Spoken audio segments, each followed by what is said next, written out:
আসসালামু আলাইকুম। হাজির হয়ে গেলাম মজার একটি রেসিপি নিয়ে। আজকের রেসিপি হলো বিয়ে বাড়ির বিফ রেজালার মতো চিকেন রেজালা।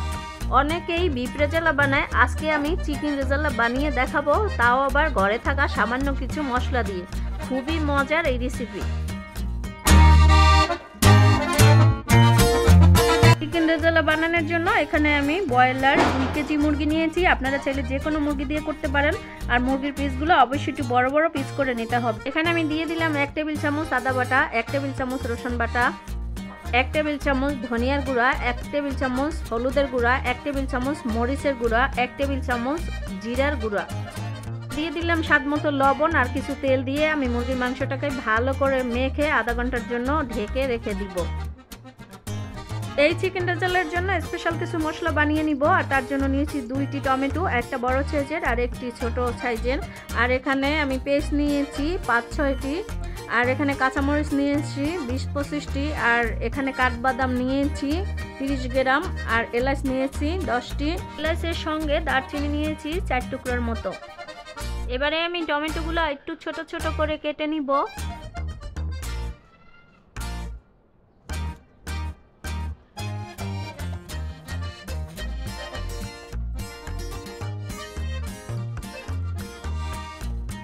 টমেটোগুলো কাটা হয়ে গেছে। এবার পেঁয়াজগুলোও আমি 4 ভাগে ভাগ করে নিব।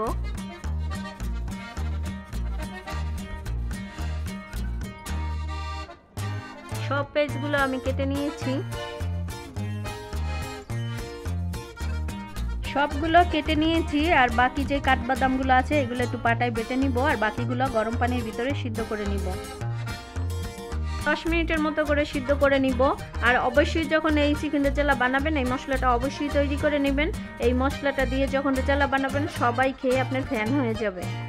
সিদ্ধ হয়ে গেছে, ঠান্ডা করে এবার মশলাটা ব্লেন্ডারে করে নিব।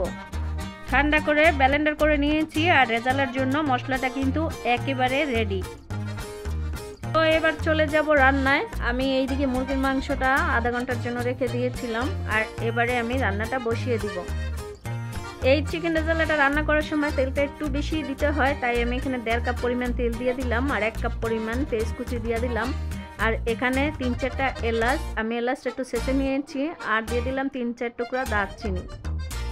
পেস্টটা এইভাবে ব্রেস্তার মতো করে যখন ভাজা হয়ে যাবে মশলা আর পেস্ট, তখনই মাখানো মুরগির মাংসটা আমি এই পেঁয়াজের ভিতরে দিয়ে দিব। পেঁয়াজের ভিতরে দেওয়ার পরে কোনো রকম পানি দেওয়া যাবে না, পানি ছাড়াই তেলের উপরেই এভাবে নাড়াচাড়া করতে হবে। এই চিকেন রেজালার দারুণ একটি টিপস আছে, এটা আপনাদের সঙ্গে পরে আমি শেয়ার করব। এইভাবেই নাড়াচাড়া করে যেতে হবে। আমি যেহেতু কোনো পানি দেইনি এখনো, আর এই চিকেনের ভিতরে কিন্তু কোনো পানি একটা তেমন বেরো হয় না, তাই তেলের উপরেই এরকম নেড়ে চেড়ে যেতে হবে। নাড়াচাড়া করতে করতে দেখা গেছে চিকেনটা একেবারে ভাজা ভাজা হয়ে যাবে। আর যখনই ভাজা ভাজা হয়ে যাবে তখনই কিন্তু সেই যে আমি কাঠবাদাম রেখে দিয়েছিলাম সেটা পাটায় বেটে নিয়েছি, সেই কাঠবাদাম বাটা দিয়ে দিতে হবে।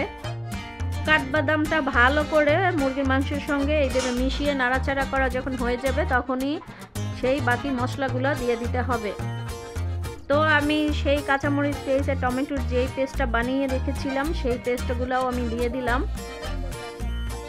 আজ রেজালার জন্য দারুণ একটি টিপস আছে, আর এটা রান্না করতে করতে আপনাদেরকে বলে দিচ্ছি।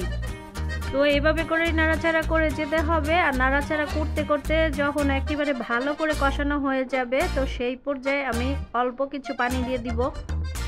আজকে এই চিকেন রেজালার টিপস হলো, আমি যখন ফার্স্টে মুরগির মাংসের ভিতরে মশলা মেখে রেখে দিয়েছিলাম, এইভাবে রেজালা রান্না করতে গেলে মশলা অবশ্যই মেখে রেখে দিতে হবে।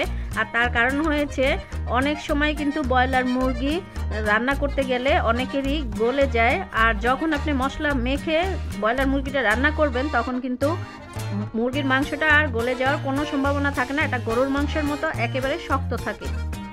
একটু টেকনিক করে রান্না করলেই কিন্তু রান্নাও ভালো হয় আর মাংসগুলোও একেবারে আস্তে আস্তে থাকে।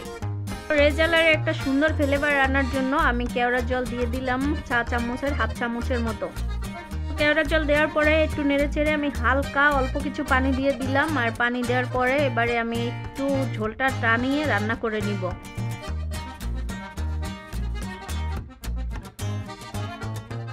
জলটা কিন্তু শুকিয়ে একেবারে বিফ রেজালার মতো মাখা মাখা হয়ে গেছে। এবারে আমি দিয়ে দিব ভাজা গরম মশলার গুঁড়া হাফ চা চামচ। ভাজা গরম মশলার গুঁড়া দেওয়ার পরে এভাবে একটু নেড়েচেড়ে মিশিয়ে নিতে হবে। একেবারে পুরোপুরি বিয়ে বাড়ির রেজালার স্বাদ আনার জন্য কিন্তু অবশ্যই পেস্ট বেরেস্তা দিয়ে দিতে হবে। তো পেস্ট বেরেস্তাটা দিয়ে দিলাম। এই পেস্ট বেরেস্তা দেওয়াতে যে এই রেজালা কতটা মজা হয় এটা আপনাদেরকে বলে বোঝাতে পারবো না। আপনারা যখন বাসায় রান্না করবেন তখনই বুঝতে পারবেন এই রেজালা কতটা মজার। এতক্ষণ পর্যন্ত আমি চুলাটা মিডিয়াম আঁচেই রেখে রান্না করেছিলাম। এবারে সব কিছু দেওয়া শেষ, একটু নেড়ে ছেড়ে চুলাটা হালকা করে একটু বাড়িয়ে দিব।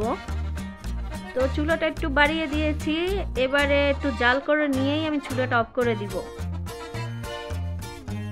তৈরি হয়ে গেল বিয়ে বাড়ির চিকেন ঝাল রেজালা। এটা যে কতটা মজা হয় এইভাবে এই রেজালা রান্না করলে। শুধু যে বিয়ে বাড়িতে শুধু বিফ রেজালাই রান্না করতে হবে তা না, চিকেন রেজালাও কিন্তু দারুণ স্বাদ হয় খেতে। এটা কিন্তু ভাত, পোলাও এবং পরোটা দিয়েও খাওয়া যায়। যে কোনো মেহমান আসলেই বাড়িতে যদি গরুর মাংস না থাকে ঝটপট এভাবে চিকেন রেজালাটা বানিয়ে নিতে পারেন। আমি ঠিক যেভাবে রান্না করেছি এভাবে রান্না করলে আসল রেজালার স্বাদ পাবেন এবং মেহমানও খুবই খুশি হবে। এই রেজালা দেখতে যেমনি সুন্দর, খেতে কিন্তু তার থেকেও বেশি মজার। আমি যেদিন প্রথম রান্না করেছিলাম আমার বাসায় সেদিনই কিন্তু সবাই খেয়ে খুবই খুশি হয়েছিল আর আমাকে বলেছে আর একদিন রান্না করে দিবা, আমরা পোলাওর সাথে খাবো। তবে এই রেজালা রান্না করে আমরা ভাতের সাথে খেয়েছিলাম আর পোলাওর সাথে তো আরও কতটা যে অসাধারণ লাগবে সেটা আপনাদেরকে বলে বোঝাতে পারবো না। রান্নাটা শেষ, চুলা থেকে নামিয়ে নিয়েছি। এবারে আমি একটু পরিবেশন করে আপনাদেরকে দেখিয়ে দিচ্ছি এই রেজালাটা কতটা ভালো হয়েছে। এই রেজালার ভিডিও আমি যখন করছিলাম তখন এত ভালো লাগছিল দেখতে আর খেতে তো অসম্ভব মজা হয়েছিল, সেটা তো আপনাদেরকে বলে বোঝাতে পারবো না। আপনারা করে যখন খাবেন তখনই বুঝতে পারবেন এটা কতটা মজার। আপনারা যে কোনো অনুষ্ঠানে বিফ রেজালার সঙ্গে সঙ্গে এই চিকেন রেজালাটাও করে নিতে পারেন। যে কোনো মেহমান আসলেও সাথে সাথে এই রেজালা করে নিতে পারেন। এই রেজালা পছন্দ করবে না এমন মানুষ কমই আছে। দেখলেনই তো ঘরে থাকা কিছু সামান্য মশলা দিয়েই কত মজার একটি চিকেন রেজালা হয়ে গেল।